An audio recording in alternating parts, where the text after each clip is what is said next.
ನಡೆಯುವ ಆನೆಗುಂದಿ ಉತ್ಸವದಲ್ಲಿ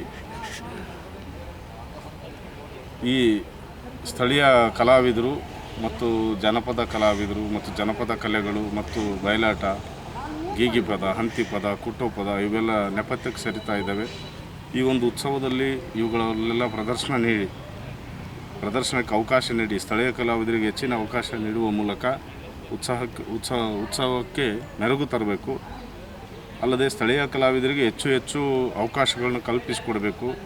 ಮುಖ್ಯ ವೇದಿಕೆಯಲ್ಲಿ ರಾಜ್ಯ ಮಟ್ಟದ ಕಲಾವಿದರನ್ನು ಕರೆಸಿ ಮಾಡಿಸಿದರೆ ಈ ಒಂದು ಇನ್ನೊಂದು ವೇದಿಕೆಯಲ್ಲಿ ಸ್ಥಳೀಯ ಕಲಾವಿದರಿಗೆ ಹೆಚ್ಚು ಅವಕಾಶ ಕೊಡುವ ಮೂಲಕ, ಸಂಭಾವನೆ ಕೊಡುವ ಮೂಲಕ ಕಲಾವಿದರ ಆರ್ಥಿಕ ಶಕ್ತಿ ವೃದ್ಧಿಗೆ ಸಹಕಾರ ನೀಡಬೇಕೆಂದು ಕೊಪ್ಪಳ ಜಿಲ್ಲಾ ಕಲಾವಿದರ ವೇದಿಕೆಯ ಅಧ್ಯಕ್ಷನಾಗಿ ನಾನು ಈ ಮೂಲಕ ಸಂಘಟಕರಲ್ಲಿ ವಿನಂತಿಸಿಕೊಳ್ಳುತ್ತೇನೆ.